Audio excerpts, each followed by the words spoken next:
Uma rodovia que literalmente flutua no ar a 3.000 metros de altura soa como um bug na matriz, mas para a província de Sichuan é a dura realidade. A câmera avança através de um nevoeiro espesso e leitoso, um branco infinito onde não se vê nada acima nem abaixo, apenas o som agudo do vento uivando ao se chocar contra algo maciço e invisível. De repente, o concreto rasga a névoa, um pilar colossal sustentando uma fina fita de asfalto sobre o abismo. A estrutura está a 3.000 metros de altitude. É como empilhar 10 torres Eiffel uma sobre a outra, até a última desaparecer nas nuvens. Construir algo aqui não é apenas um desafio, geólogos consideram isso um suicídio técnico. O motivo é simples, esta região é um campo de batalha geológico, um ponto de encontro de placas tectônicas instáveis. Terremotos de magnitude 8 sacodem estas montanhas, energia suficiente para pulverizar uma cidade. E como se isso não bastasse, ventos com a força de um furacão atacam a estrutura constantemente, tentando arrancá-la da rocha. A questão não é como construir bem, a questão é como é possível sequer fincar a primeira estaca. Como se ancora uma rodovia no meio do vazio. A física fundamental parece proibir este projeto, mas a estrada existe, ela funciona. Então, onde estão as fixações? O que prende esta monstruosidade à beira do precipício, desafiando a gravidade e a própria geologia? A resposta está em algum lugar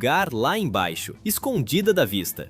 Essas autoestradas suspensas não são uma tentativa de ostentação, são um gesto de desespero, pois por milênios a província de Sichuan foi a prisão geográfica perfeita, uma bacia colossal cercada por muralhas de montanhas com quilômetros de altura, uma fortaleza natural, dentro dela recursos abundantes, fora dela o resto do mundo. A conexão era quase impossível. Desde a dinastia Tang, a realidade era brutal. O único caminho para fora não era uma estrada, eram pranchas de madeira pregadas em penhascos verticais. Um passo em falso significava a morte. A alternativa era enfrentar as correntezas traiçoeiras das três gargantas do rio Yangtze. Hoje, no lugar de tábuas frágeis sobre o abismo, existem viadutos de aço maciço. Essa transformação radical tirou milhões de pessoas do isolamento, integrando uma população inteira à economia do século XXI. O preço da conexão foi reescrever a própria geografia. Por mais de 1000 anos, essa barreira natural foi considerada absolutamente intransponível. Para arrombar a porta sul desta prisão, os engenheiros enfrentaram outra anomalia, um penhasco vertical de 2.000 metros. Estamos no planalto de Yunnan Guizhou. Aqui a geografia se fratura e a estrada precisa descer de uma altitude elevada diretamente para a bacia. Uma queda de 2.000 metros. É como tentar descer de carro pela parede vertical do Grand Canyon. Uma rodovia convencional com zigue-zagues na encosta da montanha seria uma armadilha para um caminhão de carga, e isso é uma sentença de morte. Freios superaquecidos, fumaça, perda total de controle. O cheiro acre das pastilhas de freio queimadas era a assinatura de cada descida perigosa. A física era implacável. A gravidade transformava o peso do veículo em energia cinética incontrolável. A solução foi não lutar contra a montanha, mas enganá-la por dentro. Em vez de descer pela face do penhasco, a rodovia mergulha no coração do maciço rochoso. Lá dentro, ela se enrola sobre si mesma, um saca-rolhas gigante esculpido em rocha sólida. A cada volta, a altitude diminui de forma suave e controlada. Essa decodificação estrutural da montanha permite que a inclinação da pista nunca ultrapasse um limite crítico. Para um caminhão pesado, essa é a fronteira entre a vida e a morte. A inclinação segura, 3%.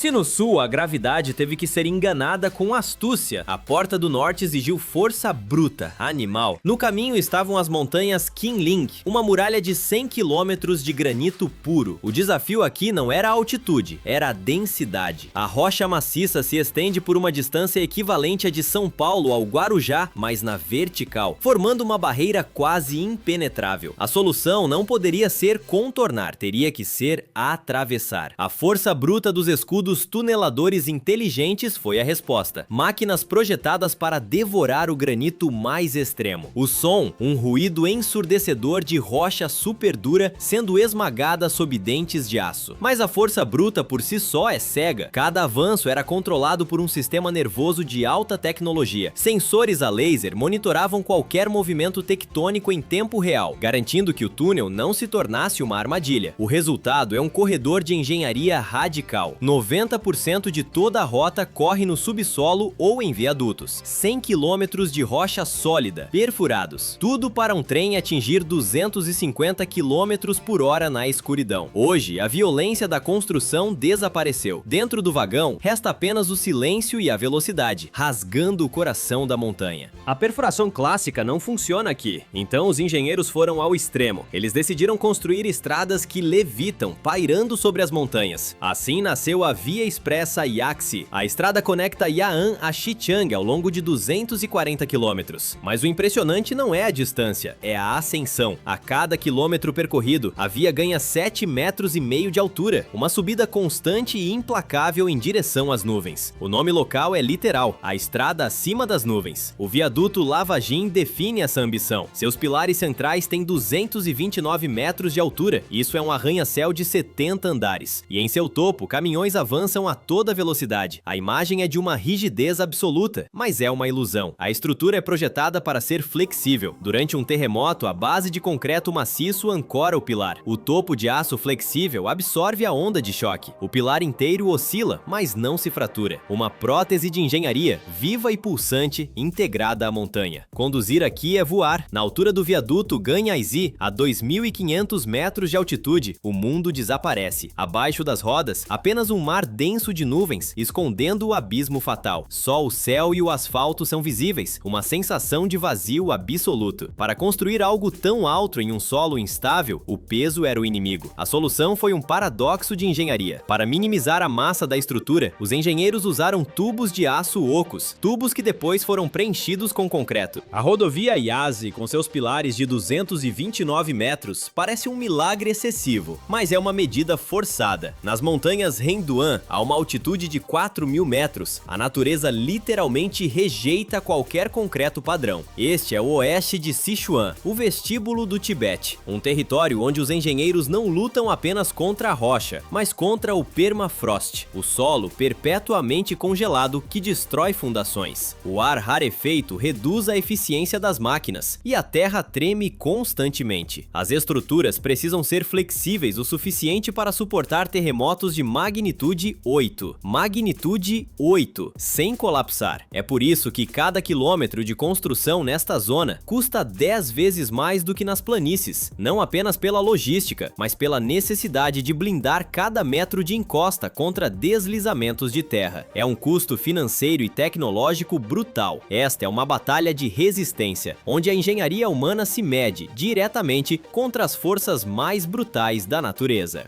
Orçamentos 10 vezes maiores nas montanhas Renduan são metade do problema. O verdadeiro inferno começa quando o cânion do rio Dadu entra no caminho, com ventos de furacão onde pilares de gravidade comuns seriam simplesmente varridos pelo ar. Aqui a solução foi a ponte Xinkang, uma estrutura suspensa com um vão principal de 100 metros, pairando a 200 metros sobre a água. É a altura de um arranha-céu de 60 andares, pendurado sobre um rio furioso. Mas o truque não está no que se vê, está no que está escondido. As encostas do cânion são tão íngremes que construir as âncoras de gravidade maciças, os blocos de concreto que normalmente seguram uma ponte pêncil, era impossível. Então, os engenheiros hackearam a própria montanha. Perfuradoras gigantescas mergulharam na rocha sólida. Elas abriram 2 túneis de ancoragem, cada um com 159 metros de profundidade. Em seguida, os cabos de aço foram inseridos, tensionados e fundidos com a geologia do local. Um processo brutal. Não é concreto contra o solo, é aço trançado, cravado diretamente na espinha dorsal do planeta. O som é o zumbido tenso desses cabos, cada fibra de metal gritando sob uma carga de milhares de toneladas. O resultado é uma estrutura que não se apoia na terra, ela é vestida pela montanha. Ignorando o abismo, a ponte balança sob o vento cortante, um elo vital que ri da gravidade.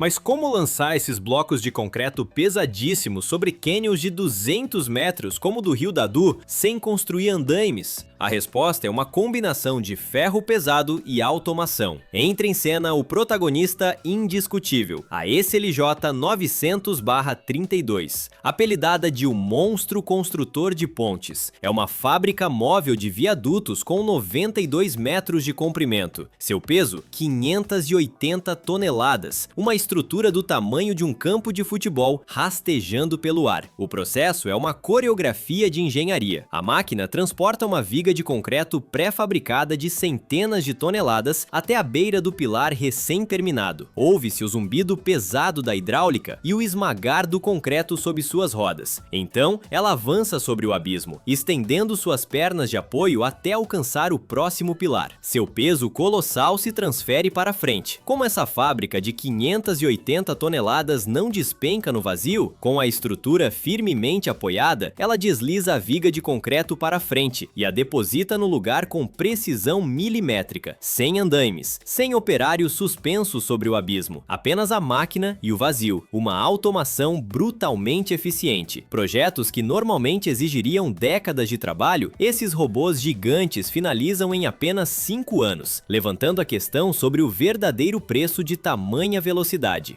Falamos que as pontes salvam a ecologia, mas sejamos honestos, a China não está investindo bilhões apenas por causa da fauna. O que está em jogo aqui é a sobrevivência econômica de regiões inteiras. Antes dessa rodovia, o cenário era um pesadelo logístico. Um caminhão, carregado com produtos frescos, fica preso em uma passagem de montanha congelada. Dentro dos baús, o cheiro de vegetais apodrecendo se espalha pelo ar. Um prejuízo que era medido em dias parados e rotas perdidas para os mercados de Chengdu e Chongqing. A viagem era um exercício de sobrevivência, 48 horas de inferno. Agora, a cena é outra. O tráfego flui sem interrupções sobre um viaduto que corta as nuvens. A mesma distância que antes exigia uma expedição de sobrevivência é vencida em menos de 4 horas. Isso não é uma melhoria, é uma revolução. Isso significa que medicamentos vitais chegam a tempo, que materiais de construção não custam uma fortuna e que prefeituras inteiras, antes isoladas pela geografia, agora estão integradas à economia nacional.